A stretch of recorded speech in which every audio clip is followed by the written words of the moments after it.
December 13, 1944. Commander of Allied forces in Europe, Dwight Eisenhower, nearly a decade before he's elected president, issues a press release acknowledging that unidentified objects are interacting with Allied planes called Foo Fighters. Foo Fighters is the name given to strange balls of light that were seen by pilots during the Second World War. Now, if you actually drill down into some of the detailed reports, you see very clearly that some pilots were talking about structured craft. There were sightings from US and UK pilots. So, of course, the thinking was at first this was some sort of Axis secret weapon. Maybe the Nazis or the Japanese had developed something. Some of these lights would get close enough that they actually seemed to cause engine malfunctions and disturbances until they would move away and often just shoot up into the sky. So the question is, what were these things? To this day, there's not a really clear explanation as to what they were. With the first sightings of the Foo Fighters, the British, the Americans, they all thought it would be enemy technology. And that scared them because they couldn't outmaneuver these, nor did they have any defense and couldn't shoot them down.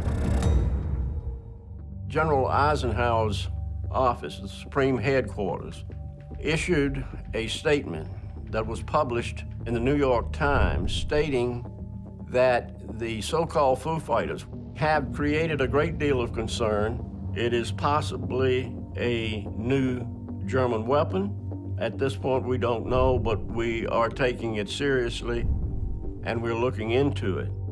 Now, with Eisenhower and the press release that mentioned that the Foo Fighters remained unexplained, that is arguably saying, whatever we're dealing with here, it's real. Now, of course, unexplained doesn't automatically mean it must be extraterrestrial, but nonetheless, it's a fascinating admission.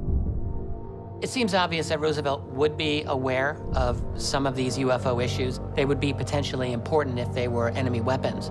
The question is, what did he think about it? UFO investigators believe the president's thinking is made clear in yet another astonishing memo, never before seen on national television, that he wrote just 2 days after the Battle of LA. It speaks about atomic secrets learned from study of celestial devices and material in possession of the Army that may be of great significance toward the development of a super weapon of war. The phrase that Roosevelt used in that memo where he describes the necessity or the value in creating a super weapon of war. Of course, we were developing the atomic bomb at that very time. When we're talking about material possession by the Army, we're talking about possession of non-human technology.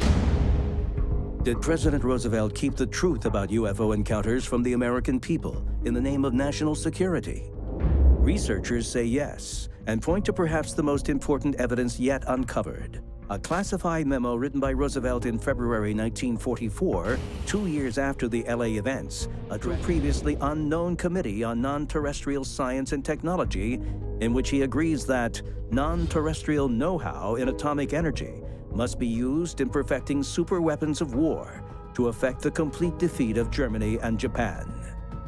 Roosevelt also wrote that we should take every advantage of such wonders that have come to us. And he acknowledges the reality that our planet is not the only one harboring intelligent life in the universe. The double top secret memo, in which he explicitly refers to this as not from our civilization, has been disputed. But these documents were obtained in such a way that makes me think that they are legitimate, that they're real.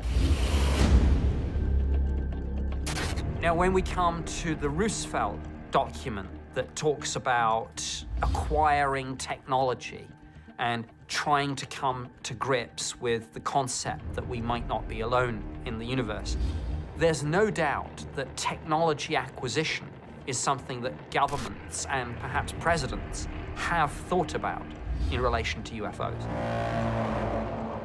The president's memo to a committee devoted to science and technology not of this earth suggests that our government was, in fact, in possession of otherworldly technology, and that Roosevelt knew far more about UFOs than he ever let on in public.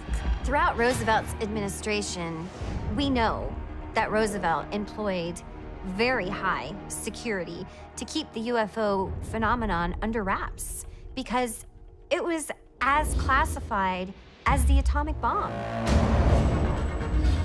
The trail of uncovered documents proves to researchers the shocking reality that recovered alien technology helped the U.S. build an atomic superweapon of war.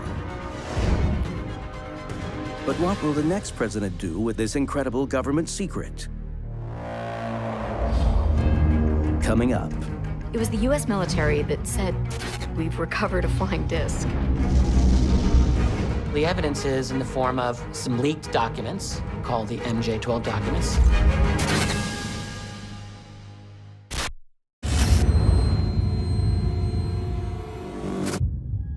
Under President Franklin Delano Roosevelt, the first official government reports of UFO activity became top secret, including one about the interplanetary origin of aircraft in the Battle of LA, and another about a super weapon of war being developed with non-terrestrial know-how.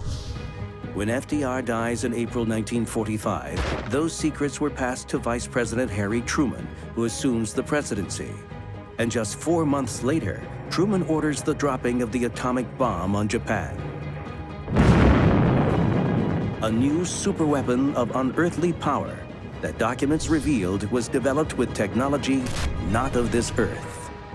The modern UFO phenomenon really began during and in the few years immediately after the Second World War. Why, if there are extraterrestrial intelligences out there, did they suddenly show up during and just after the war? Firstly, we developed and used, in anger, nuclear weapons. And that would be very visible from space. So actually, if nothing else, it's an attention getter.